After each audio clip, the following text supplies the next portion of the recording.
je suis, vous êtes, ils sont contents de vous voir tous ici ce matin, de voir Véronique et Nicolas qui sont avec nous, et puis bien sûr les autres. Hein. Donc soyez tous les bienvenus. Donc si vous n'étiez pas là la semaine prochaine, je vous invite à aller quand vous rentrez la semaine dernière. Je me projette toujours moi en fait. Hein. Donc je compte sur vous la semaine prochaine, mais si vous n'étiez pas là la semaine dernière, voilà c'est ce que je voulais dire, nous avons commencé une série sur le fils prodigue. Donc je vous avais posé la question de savoir si on vous dit fils prodigue, qu'est-ce qui vous vient à l'esprit tout de suite, et vous m'avez donné beaucoup d'exemples de ce qui était arrivé à ce jeune fils, ce jeune garçon, et j'avais fait la remarque qu'on pense toujours à ce jeune homme qui part vivre sa vie loin de sa famille, de ses proches, et il va dissiper ses biens, mais souvent dans cette parabole, on oublie le fils aîné, parce qu'il ne faut pas oublier qu'ils étaient deux enfants. Et donc quand le Seigneur apporte cette parabole, il y a des gens qui sont là, des gens de mauvaise vie, les péagers, ceux qui prennent vos impôts. Et puis d'un autre côté, il y avait les hommes religieux, hein, ceux à qui on ne va rien apprendre du tout, parce que ces gens-là savent tout, connaissent tout. Et en utilisant la parabole du fils prodigue, Dieu, le Seigneur Jésus-Christ, parle du jeune fils qui part dissiper ses biens, loin de la famille, et il parle aussi d'un autre, le frère. Et quand le Seigneur parle en parabole ou directement, il veut toujours qu'on essaie de se mettre à la place de celui de qui il parle. Donc la question qu'on a posée la semaine dernière, c'est à qui je ressemble, ou peut-être à qui j'ai ressemblé, ou peut-être à qui vais-je ressembler. Est-ce que je ressemble plus, ou est-ce que j'ai ressemblé à un moment dans ma vie à quelqu'un qui est parti parce qu'il avait envie de voir autre chose, il est parti, il a dissipé ses biens, il a perdu son argent auprès de tous ses amis. Vous savez, quand vous avez beaucoup d'argent, vous avez beaucoup d'amis. Hein. Donc, est-ce que ces soi-disant amis vous ont un peu dépouillé comme ils ont dépouillé ce jeune, ou est-ce que vous ressemblez, est-ce que nous ressemblons à celui qui est resté à la maison, celui qui était fidèle et dont on va parler ce matin? Alors, on va retourner dans l'évangile de Luc au chapitre 15. Luc chapitre 15. La semaine dernière, nous avons lu les 24 premiers versets. Donc, je vous disais ça parce que, en rentrant à la maison, si vous ne l'avez pas entendu, si vous voulez l'entendre, vous pourrez sur le YouTube de l'église entendre la première prédication sur le fils prodigue. Okay. Donc nous avons lu la semaine dernière les 25 premiers versets et nous allons maintenant lire les derniers, c'est-à-dire du verset 25 jusqu'au verset 32, c'est-à-dire la fin du chapitre. Cependant, son fils aîné, qui était à la campagne, revint, et comme il approchait de la maison, il entendit une symphonie et des danses, et il appela un des serviteurs, auquel il demanda ce que c'était. Le serviteur lui dit, ton frère est de retour et ton père a tué le veau gras parce qu'il l'a recouvré en bonne santé. Mais il se mit en colère et ne voulut point entrer. Son père donc sortit et le pria d'entrer. Mais il répondit à son père, voici, il y a tant d'années que je te sers, sans avoir jamais contrevenu à ton commandement. Tu ne m'as jamais donné un chevreau pour me réjouir avec mes amis. Mais quand ton fils que voilà, qui a mangé son bien avec des femmes débauchées, est revenu, tu as fait tuer le veau gras pour lui. Et son père lui dit, mon fils, tu es toujours avec moi et tout ce que j'ai est à toi. C'est important, je reviendrai sur ces paroles-là. Mais il fallait bien se réjouir et s'égayer parce que ton frère que voilà était mort, il est revenu à la vie, il était perdu et il est retrouvé. On va prier. Père Céleste, nous voulons te remercier parce que ce matin, tu nous donnes la possibilité de continuer l'étude de cette parabole du fils prodigue que tu as apporté il y a un peu plus de 2000 ans. Et nous voulons te demander de disposer favorablement nos cœurs, nos oreilles, notre intelligence, notre compréhension, pour que tu continues de parler dans nos vies aujourd'hui, que tu nous ramènes sur le bon chemin si nous sommes éloignés, que tu nous gardes sur ce bon chemin si nous y sommes. Merci pour chaque personne ici présente, pour celles qui vont nous suivre ou qui vont écouter ce message par la suite, Seigneur. Parle dans nos vies, parle dans nos cœurs, et que ta volonté se fasse. et c'est en ton nom que nous te prions. Donc la semaine dernière, nous avons étudié la conduite du fils prodigue. Ce matin, nous allons étudier celle de son frère et nous allons prendre le temps de comparer attentivement la vie de ces deux frères. Nous avons vu ensemble que le plus jeune abandonne la maison avec ses biens, tandis que le plus âgé y est resté. Donc on avait dit la semaine dernière, on avait posé la question pourquoi le fils le plus jeune était parti loin de la maison avec tous ses biens. C'est forcément, il n'avait pas envie de voir comment sa famille, comment son père, éventuellement son frère, éventuellement sa mère, allaient dépenser ses biens. Il savait qu'il serait loin des yeux de sa famille, de ses proches. Peut-être qu'il pensait être loin des yeux de Dieu, mais vous savez, vous pouvez aller n'importe où dans ce monde, dans l'univers, Dieu vous a toujours à l'œil. On peut se cacher de nos proches, des gens, des hommes, des femmes, on ne peut pas se cacher de Dieu. On va commencer à se poser des questions. Posons-nous la question de savoir si nous pouvons trouver à travers ces deux conduites, les deux frères, opposés par les actes, est-ce qu'il n'y a quand même pas une certaine ressemblance? Ils sont opposés par les actes. Il y en a un qui s'en va, qui dissipe son bien avec certaines femmes, avec peut-être en jouant, je ne sais pas. Donc il part loin, il vit vraiment dans le péché, et il perd tout, il dissipe tout. Et d'un autre côté, il y a l'autre, l'aîné, qui reste à la maison et qui continue de travailler. Donc ils sont complètement opposés, mais est-ce que dans cette opposition, il n'y a pas quelques ressemblances? Cherchez toujours à savoir à qui je ressemble, à qui j'ai ressemblé ou à qui je risque de ressembler. Au fils prodigue ou au fils aîné?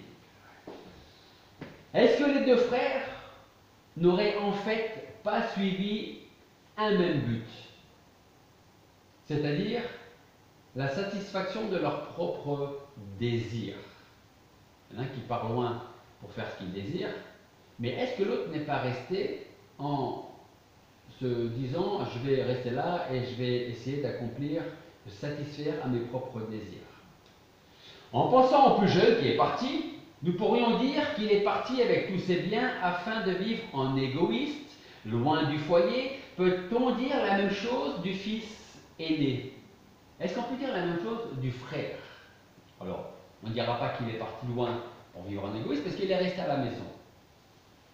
Si le fils aîné, resté auprès de son père, avait eu un peu plus d'affection familiale que celui qui est parti, qui a oublié les paroles de son père. Peut-être que son père a pu lui dire, si tu pars loin, fais attention, il y a danger là-bas. Oui, oui, on verra, je suis grand maintenant.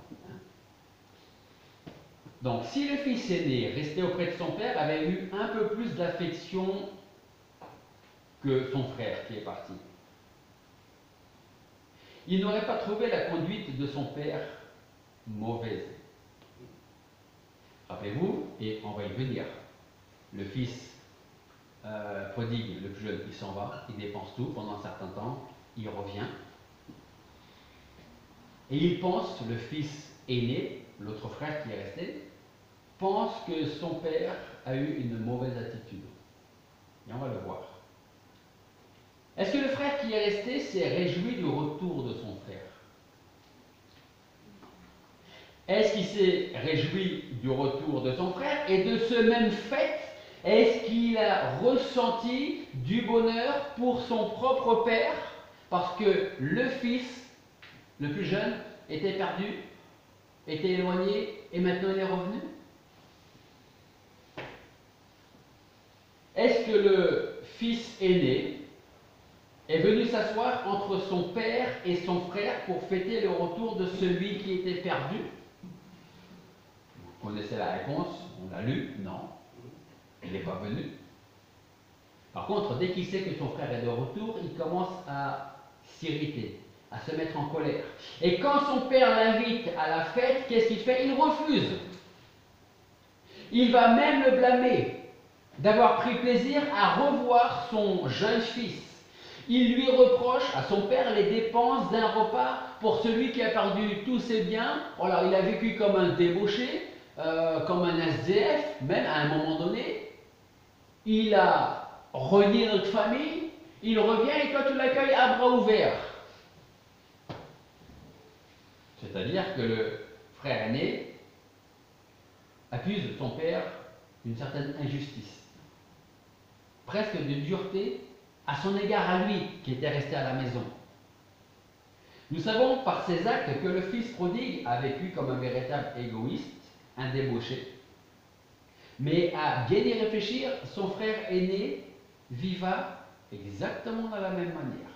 Et nous allons voir qu'on n'a pas besoin de partir loin de la maison pour vivre de la même manière. Alors peut-être que vous allez dire, mais il n'a pas dépensé son argent, il n'a pas dépensé... Voilà, on va voir, on va rentrer dans les détails.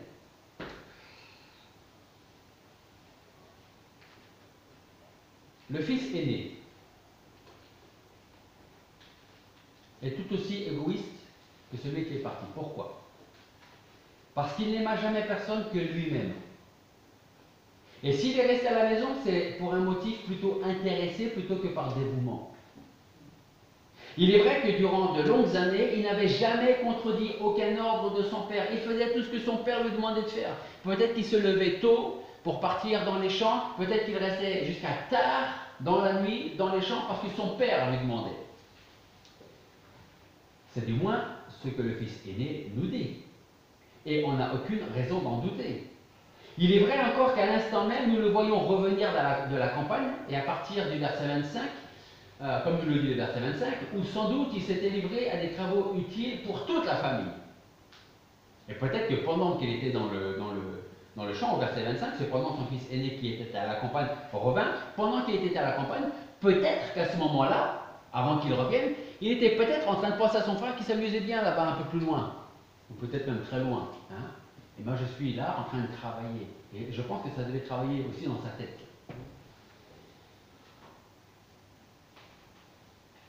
En fait, quand on fait attention aux paroles qui sortent de la bouche du frère aîné, au verset 29, nous lisons, il répondit à son père, voici, il y a tant d'années que je te sers sans avoir jamais contrevenu à ton commandement, et tu ne m'as jamais donné un chevreau pour me réjouir avec mes amis. En fait, nous verrons chez ce fils aîné qu'il ne travaille pas comme un fils travaillant pour son père, mais comme un serviteur qui travaille pour son maître. Voici, il y a tant d'années que je te sers. Il aurait pu dire, il y a tant d'années que je travaille pour notre famille. C'est pas ce qu'il dit. Il dit, il y a tellement de temps que je te sers, que je suis à ton service, comme l'esclave peut être au service de son maître, sans jamais avoir contrevenu à ton commandement. Tu ne m'as jamais donné un chevreau pour me réjouir avec mes amis. C'est-à-dire qu'à l'entendre, nous n'avons pas l'impression qu'il travaille avec reconnaissance, mais plutôt en vue d'un salaire.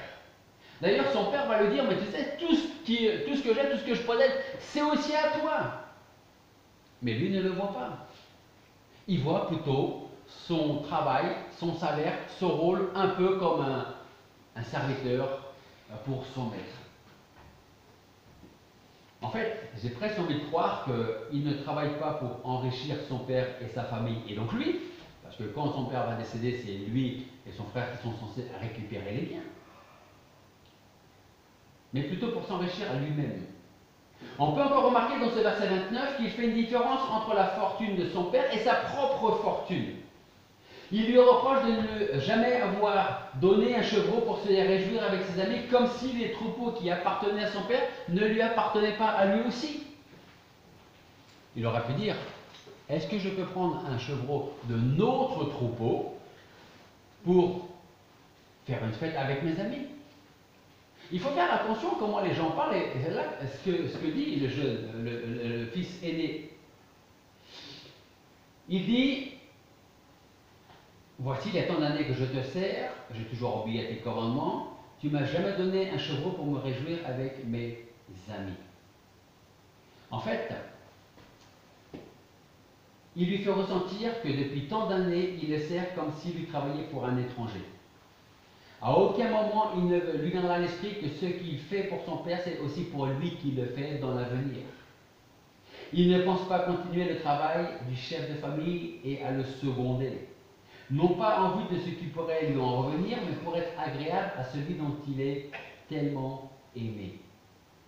Mais ce n'est pas fini. Non seulement il manque d'affection pour son père, mais en plus il porte envie à son jeune frère. que ce frère qu'on pensait perdu, peut-être même mort, hein, soit retrouvé. Que ce jeune homme qu'on croyait englouti pour toujours dans le vice, dans le péché, vienne ou revienne avec une vraie repentance, ne touche pas beaucoup son frère. Il est jaloux. En fait, il ne retiendra qu'une seule chose au verset 30. Mais quand ton fils, que voilà, qui a mangé son bien avec des femmes débauchées, est revenu, qu'est-ce que tu as fait, toi, père? Tu as fait tuer le veau gras pour lui. Ce qui l'irrite, en fait, ce qui le met en colère au frère aîné, c'est que son frère soit de retour. Et encore plus, comment son père l'accueille. Il aimerait mieux qu'il, peut-être, ne soit jamais revenu. Sans amour pour son père, sans compassion pour son frère repentant, et on a insisté sur ça la semaine dernière, hein, parce que le frère a pu revenir en disant, le frère le plus jeune, revenir en disant, bon, je suis désolé, et j'aurais dû écouter ce que tu as dit, et j'ai dépensé, pour ne pas dire, je me suis fait voler tous mes biens, donc je reviens à la maison, et puis on fait comme si de rien n'était, hein, et puis on continue la vie. Non, il n'est pas revenu comme ça. Il est revenu avec un cœur vraiment repentant, et en disant la première chose, il dit, j'ai péché contre Dieu, d'abord, et ensuite contre toi. Il était vraiment repentant. Donc sans amour pour son père, sans compassion pour son frère repentant, cet homme, l'aîné, si rigide envers les autres, est-il au moins plus sévère envers lui-même? Non. On ne peut pas lui reprocher son désir de se divertir avec ses amis, c'est normal.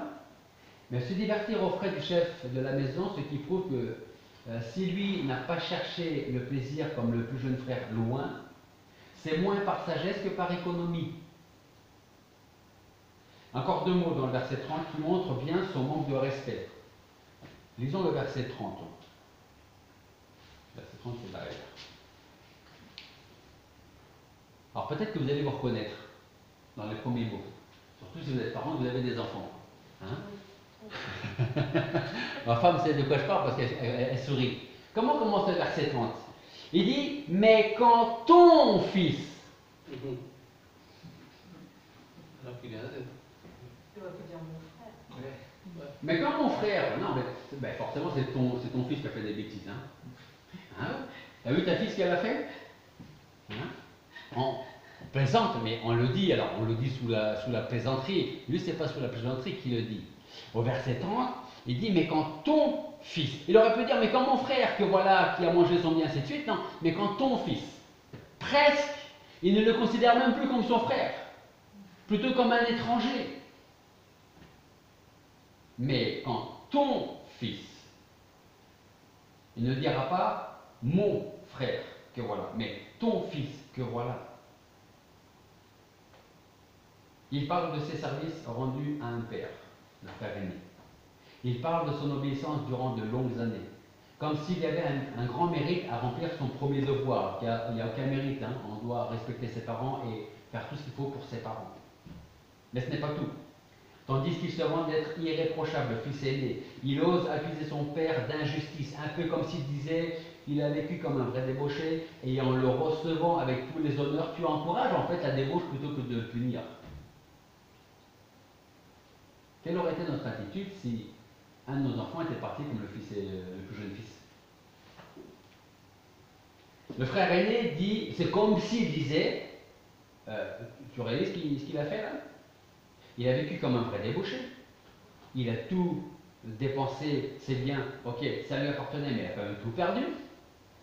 Et en le recevant avec tous les honneurs comme tu es en train de le faire, en fait, tu es plutôt en train d'encourager sa débauche au lieu de la punir.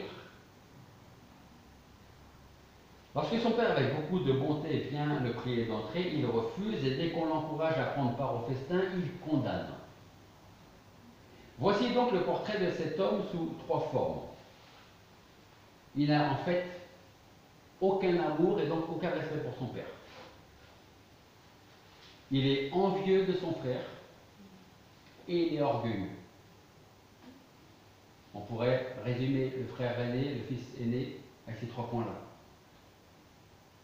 Souvenez-vous que nous avons pour habitude de connaître cette parabole sous le titre du Fils prodigue. Pourtant, lorsque nous prenons le temps de survoler cette histoire, nous comprenons que nous avons besoin de passer autant de temps sur le plus jeune des fils comme sur l'aîné.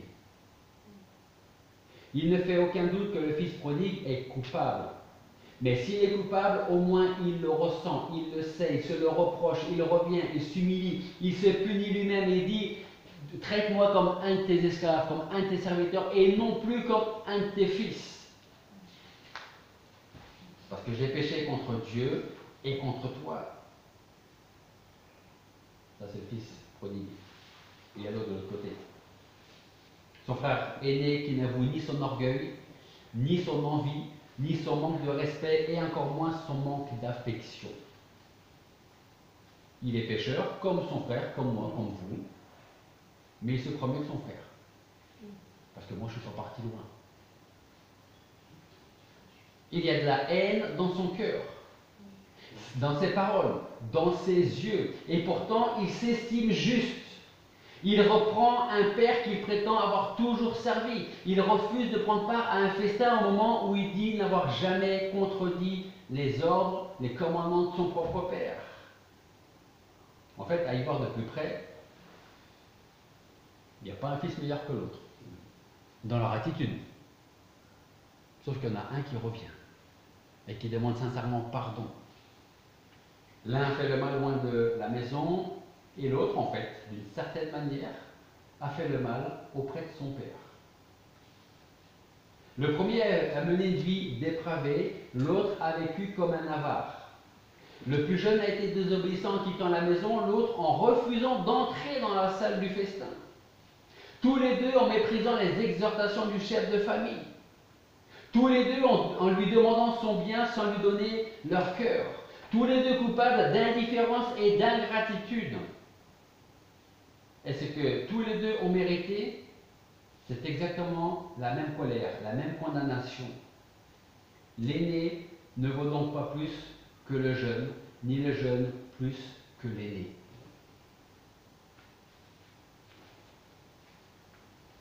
Rappelez-vous, quand le Seigneur annonce cette parabole, il y a des gens de mauvaise vie, des voleurs, des brigands, des prostituées, des gens qui viennent vous prendre votre argent dans les impôts, les collecteurs d'impôts, et puis il y a les bien portants, soi-disant spirituellement en tout cas.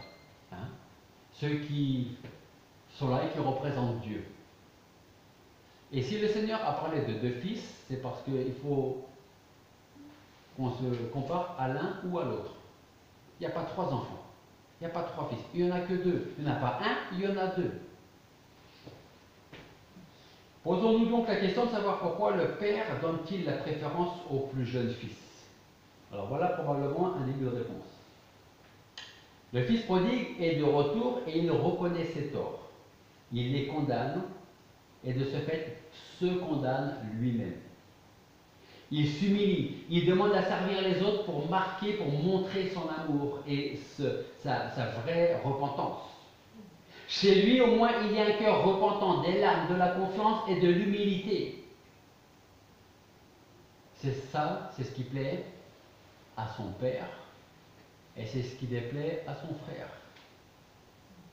Voilà pourquoi le fils prodigue, repentant à ce moment-là, est préféré au fils économe mais orgueilleux, qui ne se réjouit pas parce que son frère est revenu. Mais vous savez, on n'a pas besoin d'être frère et sœur de sang pour se réjouir ou ne pas se réjouir que quelqu'un qui était loin du Seigneur revienne. Hein?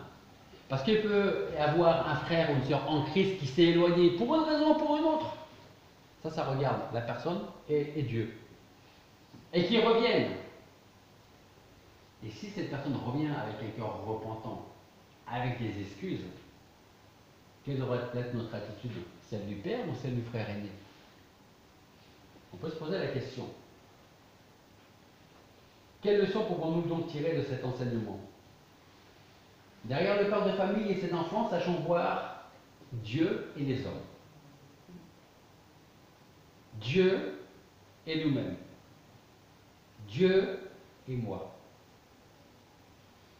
Souvenez-vous, nous devons choisir entre ces deux modèles. Nous pouvons être semblables au fils prodigue ou semblables à son frère. Jésus, je l'ai dit, je le répète, ne nous a pas mis sous les yeux un troisième fils auquel nous puissions prétendre ressembler. Posons-nous la question de savoir si nous n'avons jamais, comme le fils prodigue, abandonné la maison de notre Père céleste. N'avons-nous jamais vécu dans une certaine incrédulité? N'avons-nous jamais vécu dans un certain égoïsme? Parce que nous ne sommes jamais tombés, même si c'est pas longtemps, dans le vice. Vous savez, le vice, il y a plusieurs visages. Hein. Les jeux, les hommes, les femmes, les loisirs, un peu tout.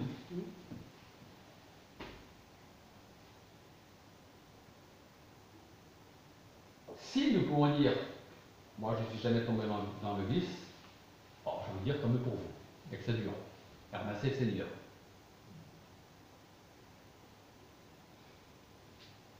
Cela veut donc dire que nous ne ressemblons pas au fils prodigue, mais qu'en est-il de l'exemple de son frère? Il se peut que nous ayons été de bons économes, mais avons-nous toujours accompli notre travail pour le Seigneur sans murmurer, accomplissant notre devoir sans jamais broncher?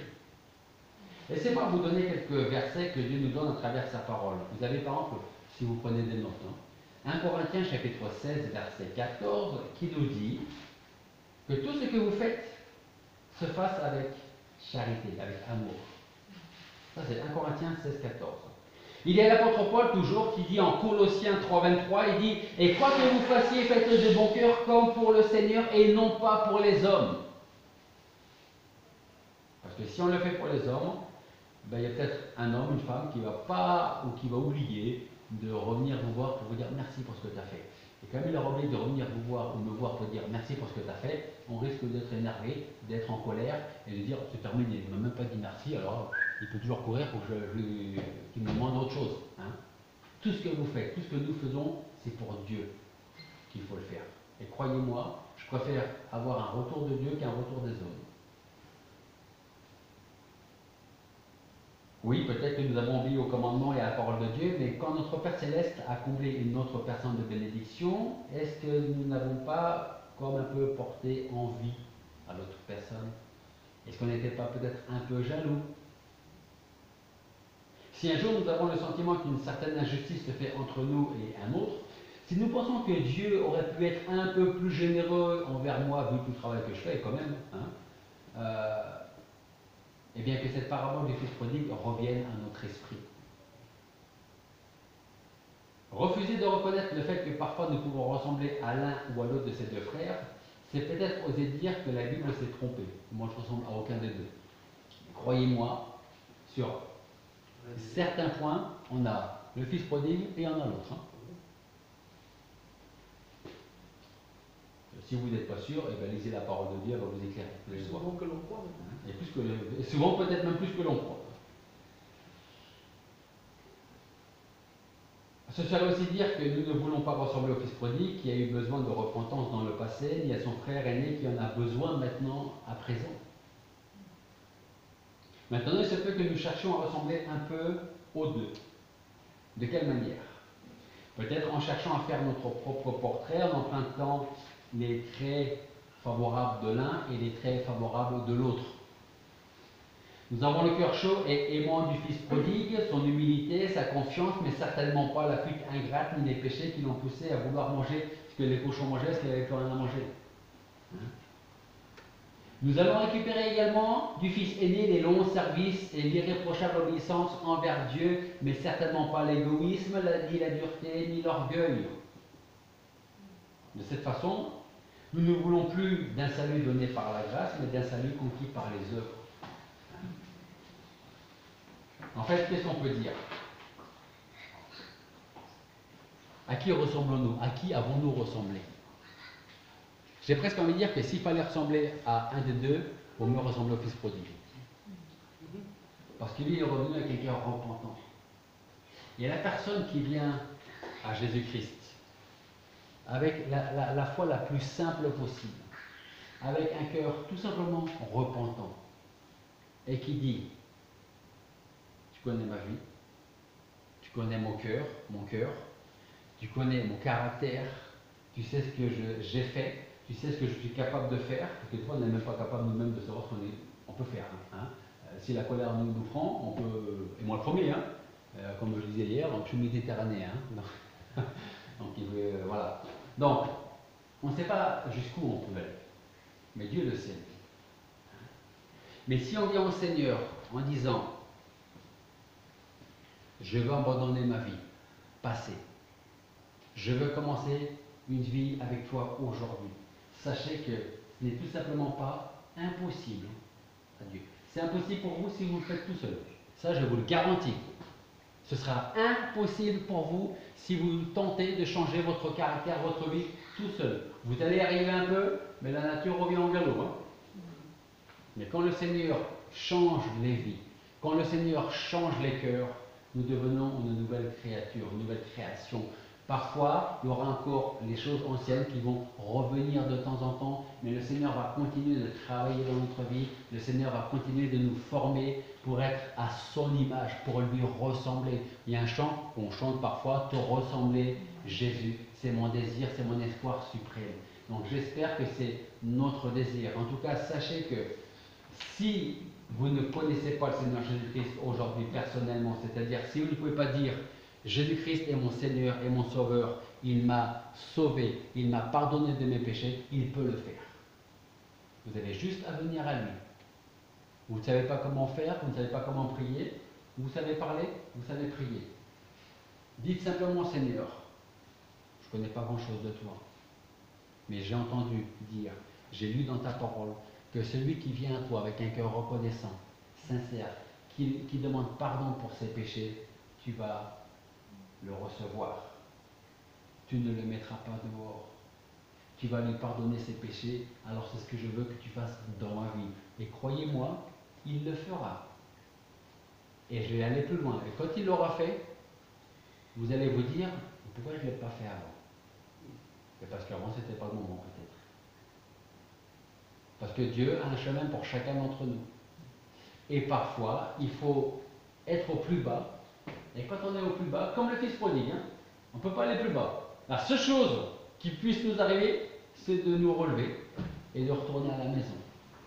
Et c'est ce que le Seigneur veut faire avec vous. Vous relever et vous dire, t'as fini de t'amuser? T'as fini de te battre tout seul? T'as fini d'essayer de vivre ta vie tout seul? Maintenant, je vais m'occuper de toi. Et on va y aller ensemble. Prions.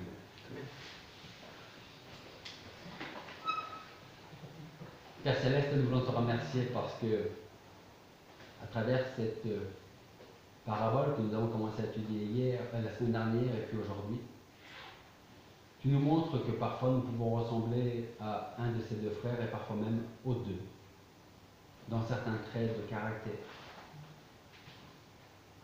Mais en même temps, nous voulons voir ta patience envers nous,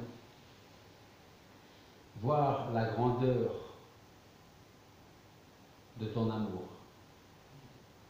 Parce que nous avons parlé des deux frères à qui nous pouvons ressembler, mais il y a aussi ce Père qui est une image de ce que tu es et de ce que tu es capable de faire pour tes enfants, qui viennent ou qui reviennent à toi. Tu as donné ton Fils, Jésus-Christ, pour que nous puissions revenir à la maison, que nous puissions être pardonnés pour notre vie passée, pour changer notre caractère, changer nos habitudes et ressembler à Jésus-Christ. Merci parce que tu l'as fait pour nous, tu l'as fait pour moi, et tu le feras pour tous ceux qui s'approchent de toi. Tu nous dis dans ta parole que tu ne mettras jamais dehors celui qui vient à toi. Et ça, nous le croyons. Alors nous te demandons de permettre à beaucoup de personnes autour de nous de l'expérimenter et de le vivre. Et de commencer à vivre une vraie vie avec toi. Et c'est en ton nom que nous te prions. Amen.